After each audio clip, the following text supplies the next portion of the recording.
No one in Burlington dares to speak of the North Cascades Lumber Mill anymore. 30 years have passed since the night the fire devoured the entire production line. Yet the stories about that blaze still creep through the whispered conversations of the townsfolk. The official record calls it an industrial accident, faulty wiring, a spark catching on dry timber, flames erupting in under a minute. 7 workers died on the spot. None were found whole. But if that were all, the story would have ended long ago. They say that among those 7 victims was a murderer, a fugitive who had slipped away from the law, taking the night shift to avoid being seen. And on that night, when the fire roared to life, he did not run. He stood in the middle of the factory floor, watching his co-workers scramble desperately for an exit, and smiled just before the flames swallowed him whole. When the firefighters arrived, they swore they saw a man standing in the smoke, a man with no face. Since the fire, the mill has stood abandoned. Weeds have claimed the timber yard. Rusted steel frames jut upward like broken ribs. Anyone foolish enough to venture inside comes back with stories no one can explain. The sound of saws running in the dark, a figure in work overalls without eyes, without a mouth, and a hand, cold enough to burn, pulling them back, as if determined to keep them there forever. I used to think it was just a story to scare children, until I received a message. Want to hunt a real story? Burlington, North Cascades Lumber Mill. Go now. It was from Daniel Reyes, a YouTuber who live-streamed from the places no one else dared to go. I knew I wouldn't say no.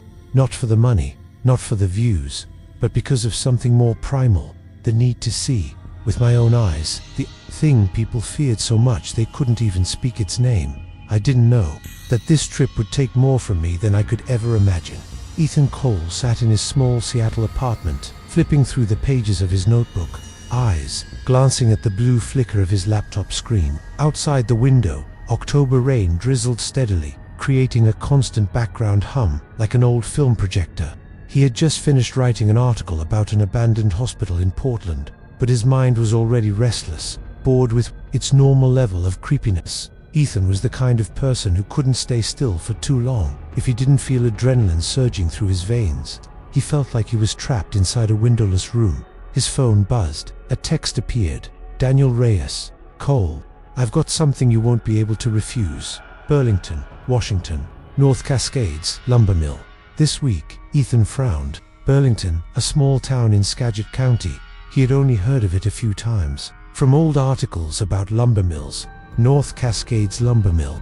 The name wasn't unfamiliar. He had read somewhere about a massive fire there in 1993 that killed 7 workers. Police had called it an accident, but locals swore it was something else. He typed back, "That place supposed to be haunted."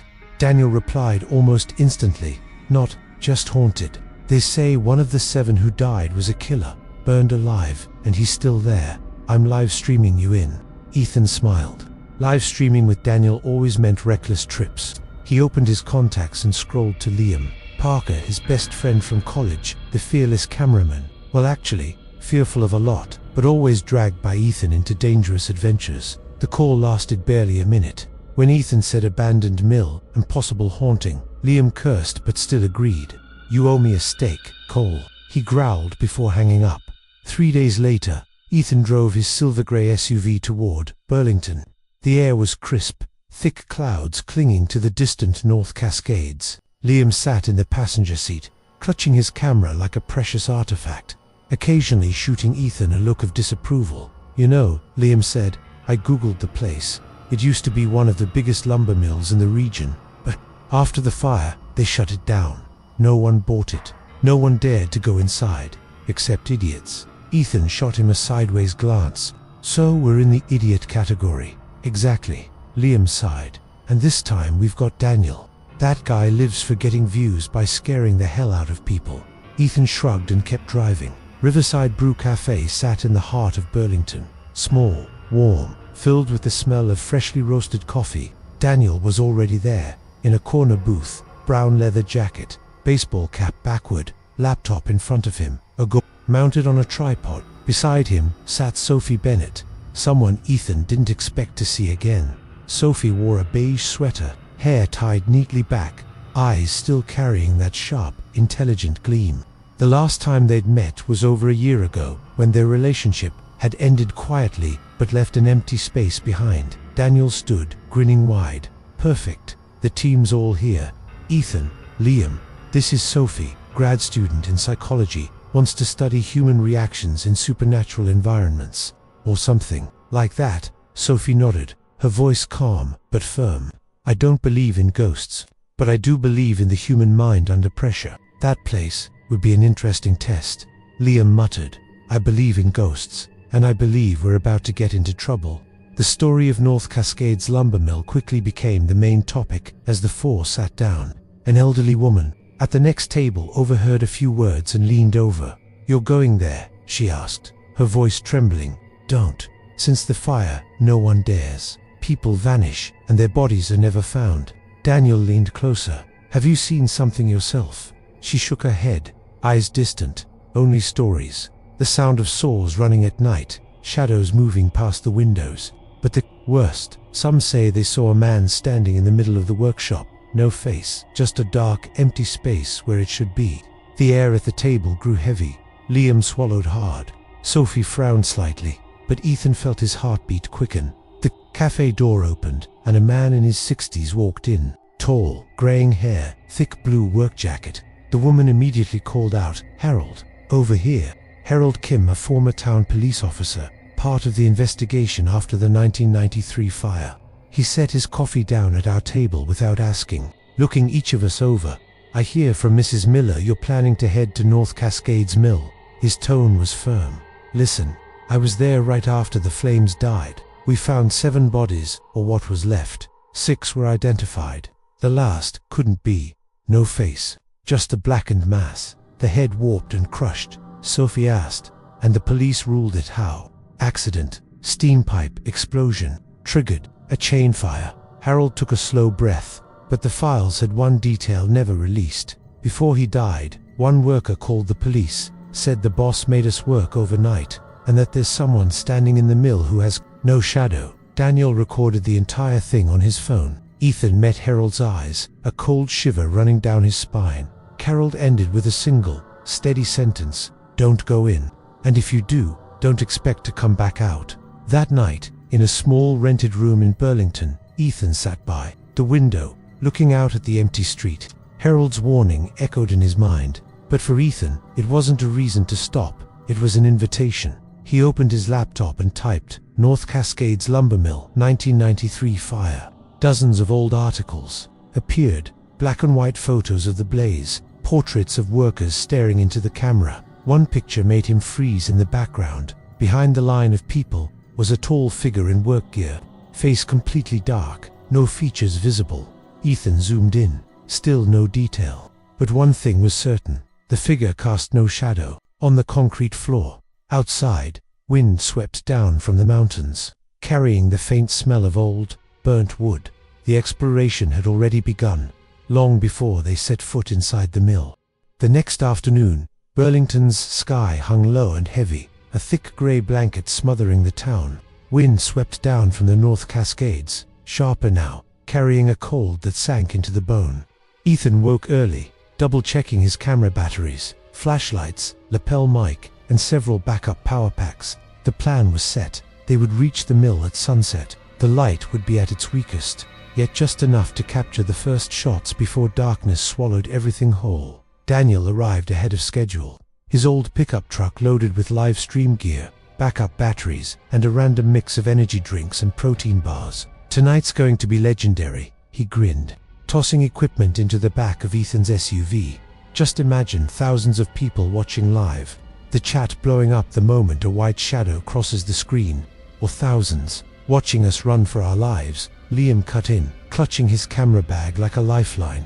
He still hadn't shaken off the unease from Harold's story about the faceless man. Sophie emerged from the small hotel where the group was staying. She wore a thick grey coat, wool gloves, and carried a canvas bag with a notebook and voice recorder. I'll come along, but I'm only here to observe and take notes, she said, casting Ethan a brief look that felt like a quiet reminder. This was not a reunion. Ethan gave her a thin smile, then started the engine. The road out of Burlington was narrow and winding, lined with abandoned fields and groves of maple already turning gold. The sun slid lazily toward the horizon, its final streaks painting the cloud edges a deep, dying red.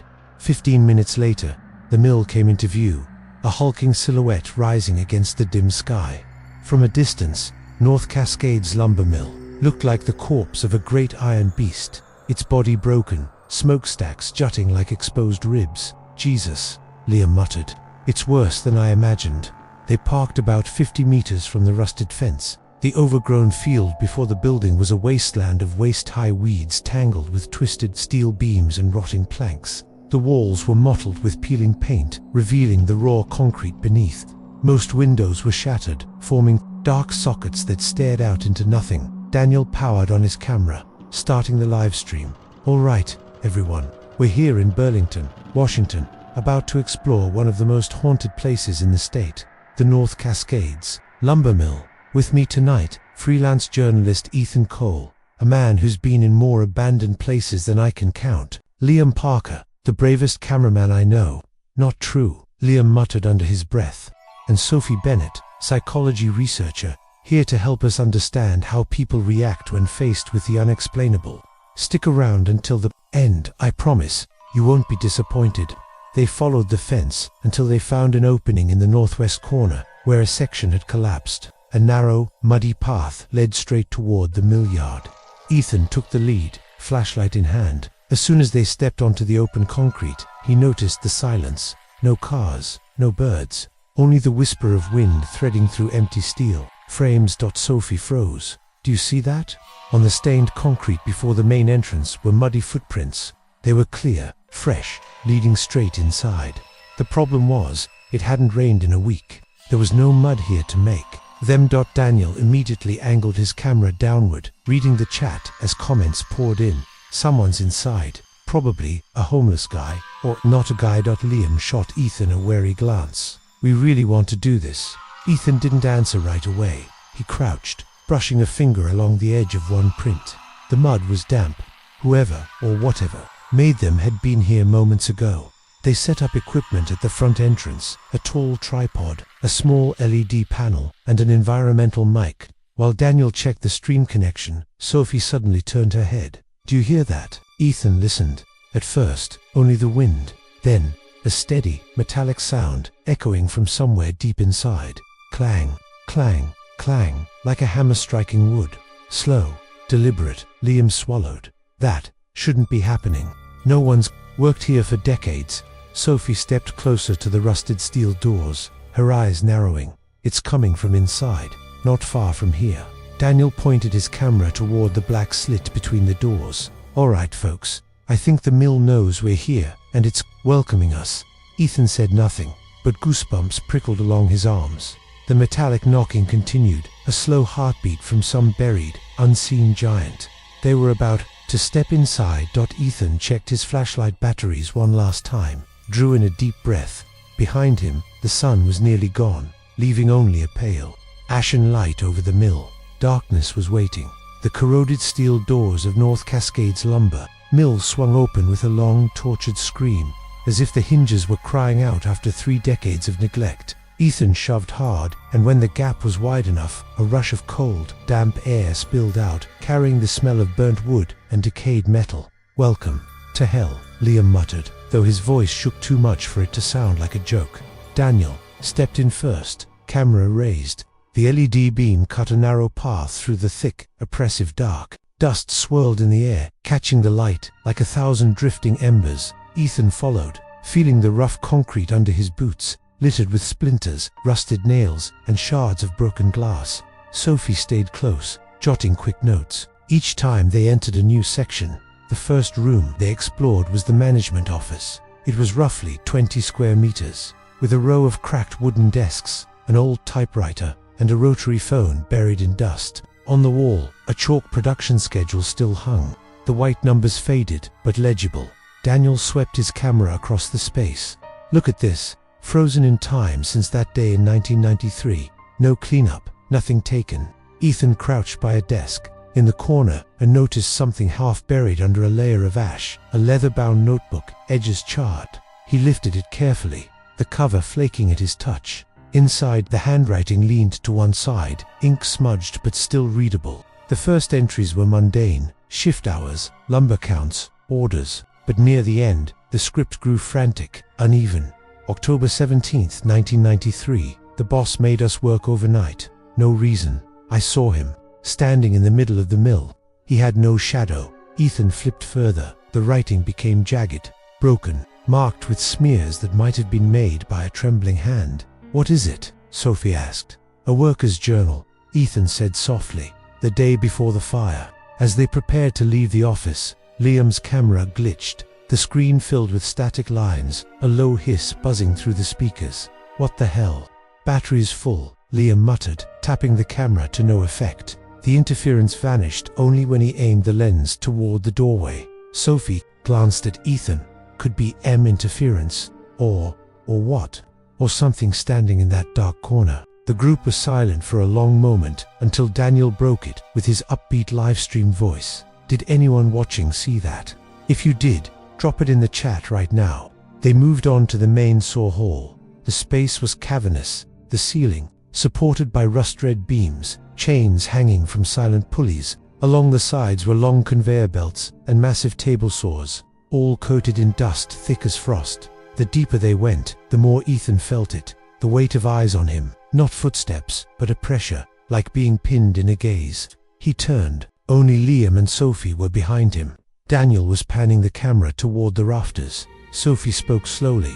"I'm not sure, but I feel like we're not the only 4 people in here." "I'm sure we're not," Liam whispered. They entered a storage area where the windows were sealed with rusted metal sheets. The air was dense with the smell of rot and mildew. In one corner, a pile of blackened boards was stacked unnaturally, neat, the dust around it disturbed. Daniel lowered his voice. "Why would anyone come in here to move things around? This isn't random." Ethan didn't answer, but a single thought pressed into his mind. If this was his place, had they just stepped into the territory he guarded? Back in the central hall, the outside light had died completely. Only their flashlights and LEDs pierced the gloom. Ethan checked his watch, barely past 7 p.m., yet time felt stretched, dragging. A gust rattled a broken window, carrying the faint clang of metal on metal. Ethan turned, but saw nothing. Sophie, standing close, whispered, "It's like someone's right behind you, but when you turn around, there's no one there." Ethan nodded. For the first time that night, he had no words to make her feel safe. The sound of wind whistling through the broken door had barely faded when another noise rose, the grinding roar of a chainsaw. At first, it was faint, like an echo from some half-forgotten dream, but within seconds it sharpened, a metallic screech cutting through air thick with the stench of dust and scorched wood. Liam froze, his face drained of color. "This is impossible. There's no power here." Daniel instantly swung his camera toward the sound, speaking between quick, shallow breaths. "Guys, you're hearing this too, right? This isn't some sound effect I added." Ethan could feel his heartbeat hammering in his chest. He knew that sound. It was an industrial chainsaw, the kind used to slice through massive timber. The grinding whine dragged on, then cut off abruptly, leaving behind a silence somehow heavier than the noise itself. Sophie opened her mouth to speak, but the metal door at the end of the hallway they'd just walked through slammed shut. The deafening clang echoed through the factory, followed by a sudden, icy draft that brushed across their legs. Liam's voice trembled. "Are we locked in?" Ethan flicked his flashlight toward the door. No one was there, yet the hinges still trembled as though a hand had shoved it with force. Daniel, still live streaming, glanced at the flood of viewer comments. "Wait, there's someone behind you.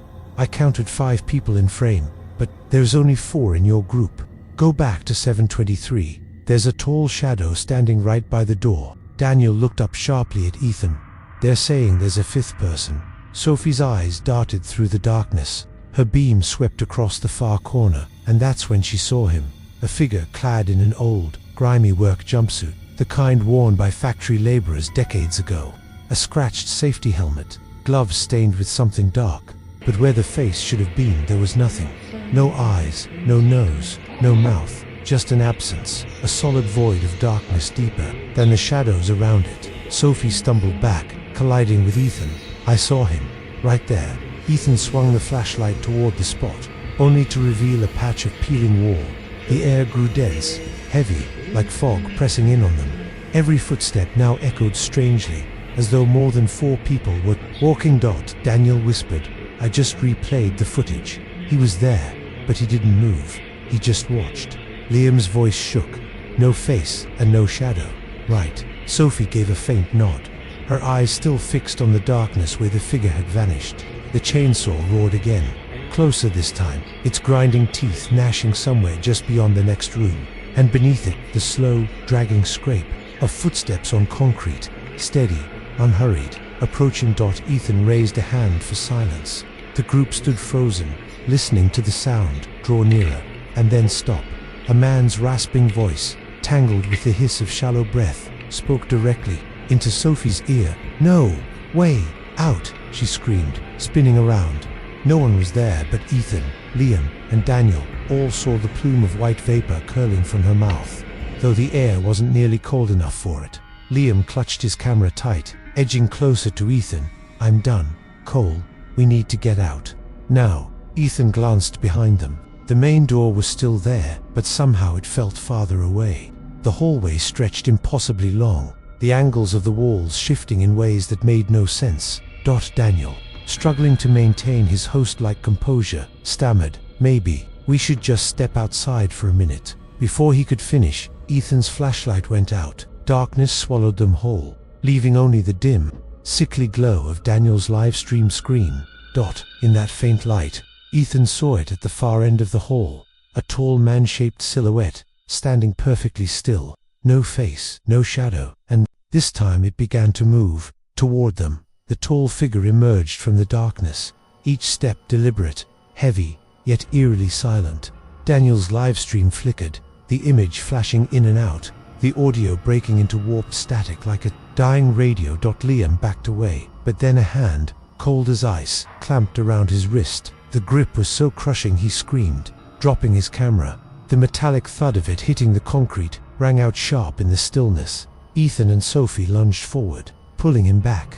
When the hand released, Liam's wrist bore the deep, dark bruising of 5 distinct fingers. His breath came in ragged gasps. That wasn't human. The hand, it was freezing. From deep within the factory came a chorus of overlapping voices. At first, frantic screams, dozens of them begging for help all at once. Then groans, the screech of metal grinding, and threaded through it all. A long guttural laugh, so low it seemed to vibrate the air. Sophie clutched her audio recorder like a lifeline. Do you hear that? So many voices, but no one's here. Daniel's hands shook as he panned the camera toward the darkness ahead, skimming through the streaming comments. Sounds like it's from 1993. I heard someone yell, help me. That shadow's back again. Ethan pulled the charred half-burnt journal from his bag, the one he'd found in the office earlier. His voice was tight, but steady enough to read aloud. Boss made us work nights. No reason given. We were all dead tired. But he kept standing there in the middle of the floor. No shadow. I asked who he was. No answer. When I turned away, I heard footsteps right behind me. But when I turned back, he was in front of me. He reached out his hand, and everything was fire. Ethan shut the journal. No one spoke. Only the sound of quickening breath and pounding hearts filled the air. Then a violent gust blasted from deeper inside the factory, sending ash and scraps of burnt paper whirling into the air. For an instant, they saw them dozens of ghostly figures, scattered throughout the room, all in worker uniforms, their faces melted, burned, or grotesquely twisted. Some turned toward the group, mouths stretched in silent screams. Liam clutched his bruised wrist. I can't take this anymore. We have to leave. Ethan started to answer, but from the far corner, the faceless figure appeared again. This time, he stood among the rows of chainsaws, Daniel's livestream light cutting straight through his body without casting any shadow. He tilted his head toward them. No eyes, no mouth, just a hollow abyss. And then every overhead light in the factory blazed to life at once, their sickly yellow glow flickering. Lining the rows of machinery stood dozens of faceless shapes, all turning their heads toward the group in perfect unison. The air inside the factory grew heavier as Ethan closed the scorched journal. The stale scent of old burned wood lingered, mixed with faint smoke from some unseen source. Liam kept rubbing his wrist, where the bruises shaped like fingers still showed clearly. Sophie stood close to the wall, her eyes darting constantly, as if searching for the origin of the strange noises.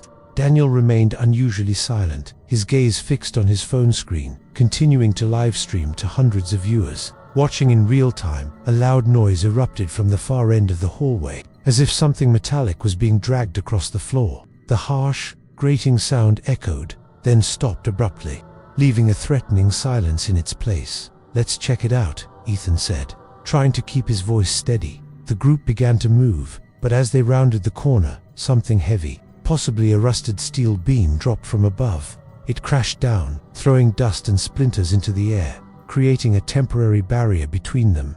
In the chaos, Sophie and Daniel were pushed down a side corridor, separated from Ethan and Liam. "Sophie, Daniel," Ethan shouted, but his voice was swallowed by the whistling wind and the metallic creaks from the ceiling.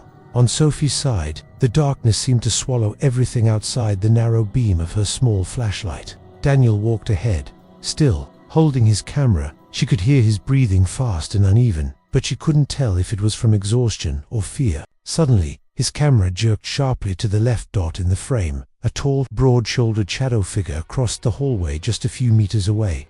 The most disturbing part was that it made no sound at all, as if its feet never touched the ground. On the other side, Ethan and Liam tried to find a way back. They followed a staircase leading up to the factory's old control room.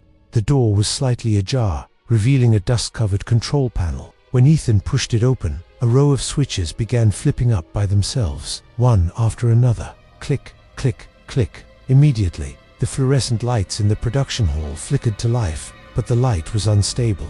Bulbs flashed in rapid succession, casting alternating patches of brightness and shadow, making the room look like a broken strip of film. "What the hell?" Liam muttered, his eyes fixed on the control board. Ethan stepped closer, but suddenly, all the lights went out at once. The space plunged into thick darkness, and from deep within the factory, the sounds of machinery roared back to life. The whine of saw blades, the pounding of hammers, the ripping of wood, merging into a nightmarish symphony from the past. They didn't know that. In the other corridor, Sophie and Daniel were hearing the exact same thing, but mixed within it was the sound of footsteps approaching, slow and heavy. The ghostly machinery of the past kept echoing through the factory, as if the place had been dragged back to the years it was still alive. Ethan swept his flashlight across the floor and saw muddy footprints smeared from the control room's doorway toward the main workshop. Liam swallowed hard, trying to stay calm, but his eyes kept flicking round. Suddenly, among the rows of old saw machines, one of them actually started up. The piercing sound of its blade cutting through wood made them flinch back. From the darkness, behind the machine, a faceless figure slowly lifted its head, as if it had been standing there for a very long time. "Run!" Ethan shouted, yanking Liam toward the stairs. But the staircase shook violently under their feet, the metal steps clanging, clang, clang, as if something was climbing after them. Sophie and Daniel. Sophie gripped Daniel's hand tightly. As they ran, glancing back over her shoulder, her flashlight swept across the hallway and caught sight of a pale, bony hand reaching out from a doorway gap, the fingers crawling down toward the floor. Daniel quickly turned the camera toward it, but the screen distorted, rippling with static. They found a door leading down to the basement storage. As soon as they descended, the temperature dropped sharply, and their breath became visible clouds. On the wall, burned letters slowly emerged, forming the words, "Don't let it see your eyes." Daniel opened his mouth to ask what it meant, but from the far end of the basement, a tall figure appeared.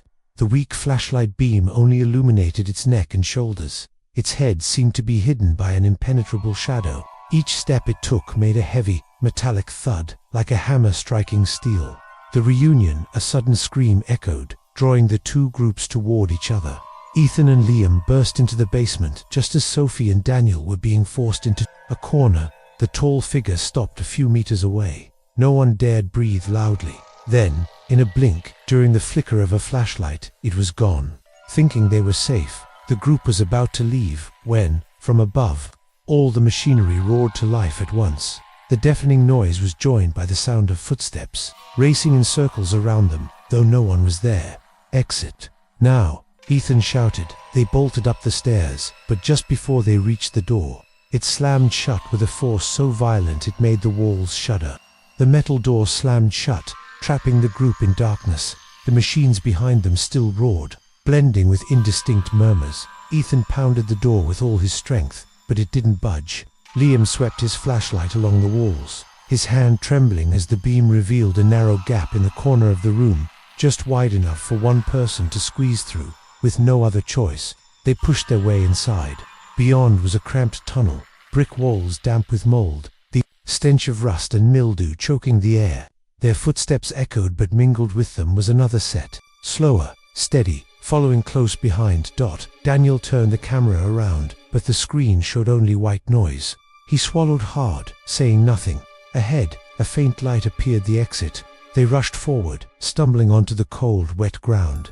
Outside, when they looked up, they froze. The factory was lit up brightly. Through the windows, dozens of workers in grey uniforms operated the machinery. But whenever they turned toward the group, their faces were blank. No eyes, no mouths. A long whistle pierced the air. All the workers stopped at once, then turned toward them. Ethan yanked everyone into a run. Only after they broke through the tree line did the factory lights fade. Final scene. The next morning, Ethan sat alone in his motel room, Daniel's camera in front of him. He rewound to the first clip when they were standing in front of the factory gates. On the screen, besides the group, there was a man in a long coat standing in the corner of the frame, only a few meters away.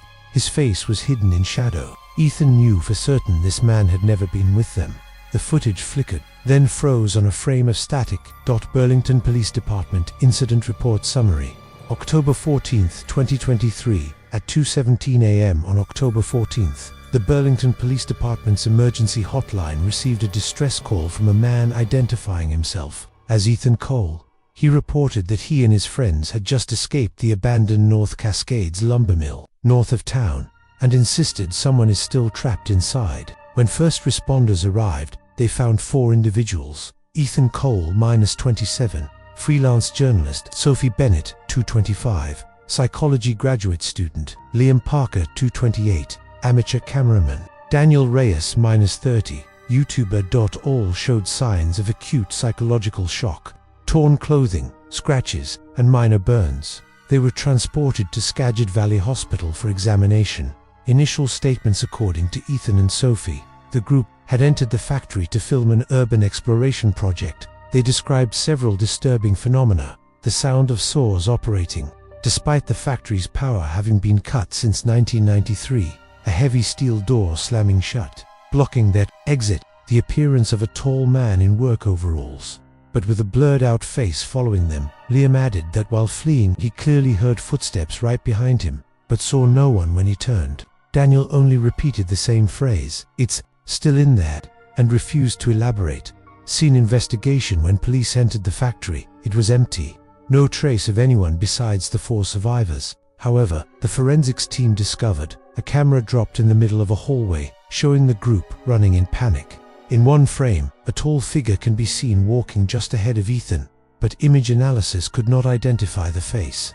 Multiple burned handprints on the metal walls, none matching the group's fingerprints. Brief sounds of machinery while investigators were on site, with no source located. Subsequent events: 2 days later, at 3 a.m., Daniel Reyes vanished from his hospital room.